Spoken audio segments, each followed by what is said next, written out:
다음 분 고민도 또 들어보도록 하겠습니다. 연결되어 있죠? 여보세요?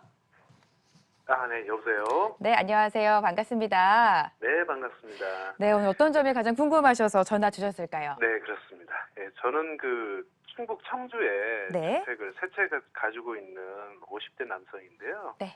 예, A주택 같은 경우는 2019년 4월 5일경인가? 네, 네. 4월 5일 맞아요.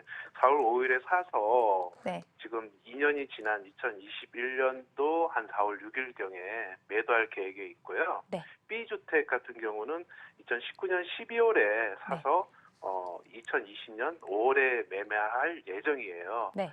그리고 주택 한 채 있는 C주택 같은 경우는 2019년 12월 말에 계약금을 이미 줬고요. 네. 2020년 4월 말에 잔금을 치를 예정이에요. 네.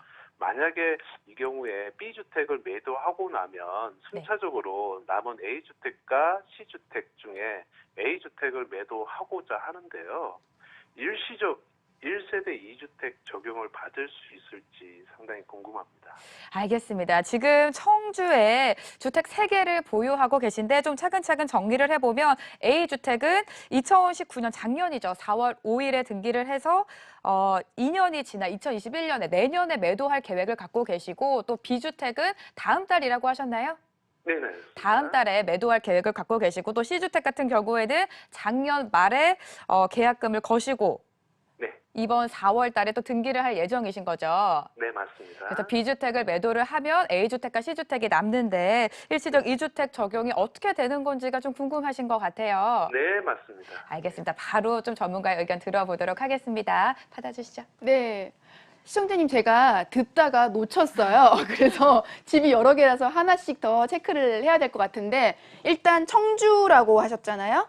네. 청주면은 우선은 이제 조정 대상 지역이 아니에요. 비조정 대상 지역이에요. 네. 그러면 요건이 조금 조정 대상과 비조정 대상이 다른데, 우선 A부터 갈게요. 우선 A가 19년도 4월 5일에 매입하셨다고 하셨고, 언제 처분하고 싶다고 하셨어요? 19년 4월 5일에 구매를 했고요. 네. 2년이 지난 2021년 4월 6일에 매도할 계획입니다. 매도할 계획이고, 네. B라는 주택은 19년 12월에 매입을 하셨는데, 네. 20년 5월에 2020년 네네 5월에 매매 예정이고요. 예정이고, 네. 예. 그리고 C라는 주택도 네. 아까 2019년 12월 말에 계약금을 줬어요. 계약금? 그리고 나서 2020년 4월 말에 잔금을 치를 예정이고요. 네네네. 그러면 이제 하나씩 볼게요. 네. 일단 청주 세주택 이거 같은 경우는 비조정 대상 지역이기 때문에 대체 취득하는 걸 하나씩 볼 텐데, 우선 계약금을 주는 경우에 보통 시청자분들께서 헷갈려 하시는데, 계약금 준 거는 등기가 넘어간 게 아니에요. 그래서 우선 네네. 내 집이 아니죠. 아직은. 네. 이제 이 시점이 4월이 되면은 이제 시청자님 집이 되실 텐데, 우선 지금 3월 기준으로는 시청자님 집은 A라는 집하고 B라는 집하고 있으신 거잖아요. 네. 근데 아까 집을 하나 파신다고 하셨던 것 같은데, 네, 맞습니다. B라는 거 먼저 파시는다는 거죠. 네네네네. B라는 집은 이미 팔기로 되어 있으신 거고, 만약에 B를 팔고 나서 이제 대체 취득이 어떻게 되는지가 궁금하시다고 네, 하신 맞습니다. 거잖아요. 그럼 네. 어차피 B라는 집을 팔 때는 A라는 집도 있었고, B라는 집도 있었고, C라는 집도 있었잖아요. 네. 얘는 세금 많이 나온 거 아시죠? 네. 예, 3주택이에요. 네. 그렇지만 청주는 조정 대상 지역이 아니기 때문에 요런 데 같은 경우는 그래도 중과는 좀 그나마 덜 걱정스러우실 것 같고요. 네. B라는 집을 해결하고 나면 A라는 집이 있고 C라는 집하고 이제 2개가 남아요. 네. 왜냐하면 계약금 준 시점은 집은 아니지만 2020년 4월에 이제 잔금 치르고 명의 넘어갈 거잖아요. 네. 요때부터 시작해서 갖고 있는 거는 A하고 C하고 2개가 갖고 있게 되죠. 네. 이런 부분도 많이들 헷갈려 하세요. 왜냐하면 중간에 B라는 집을 단기간 보유하다 팔았기 때문에 이럴 때도 대체 취득에 대해서 비과세 혜택을 받을 수 있는지 고민스러울 텐데, 하나하나씩 살펴볼게요. 원래 대체 취득을 하려면요, 먼저 집을 사고 나서요, 네. 1년 이상이 지난 다음에 두 번째 집, 그러니까 B는 이제 판다고 하셨으니까 상관없고, 두 번째 집을 취득을 하고 나서요, 네. 3년 안에 네. A라는 집을, 첫 번째 집을 파시면 돼요. 요 요건이 충족이 되시면, 네, 시청자님은 일시적 2주택 혜택을 받을 수 있어요. 근데 2019년 4월 5일에 취득하셨잖아요. 네네네. 그러고 나서 1년 이상이 지난 시점이 이때예요.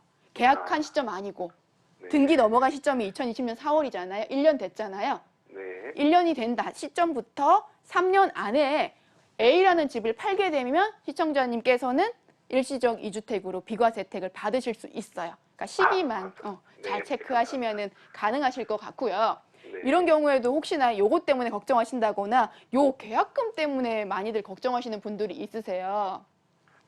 취득 날짜하고 양도 날짜하고 기준은 사실상 계약금을 지급한 시점이라기보다는 잔금을 마지막 다 청산을 하거나 또는 등기부 등본에 내 이름이 딱 이제 기재되는 시점 있잖아요. 그때가 취득 시기이자 양도 시기예요. 특히나 이런 거 같은 경우는 더 엄격하게 체크를 하셔야 되고 사실 헷갈려 하시는 분들 되게 많거든요. 네. 등기부 등본 날짜하고 잔금 치른 날짜는 다 정확하신 거죠? 네, 그렇습니다.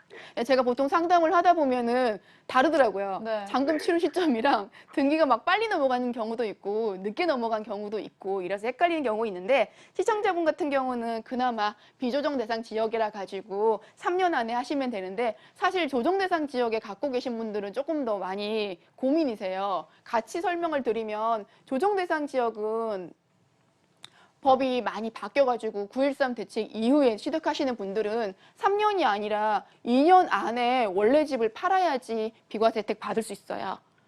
네, 그거에 비하면 이제 시청자분 같은 경우는 그나마 좋은 케이스로 3년 안에만 네. 팔면 되시니까 괜찮으실 것 같아요.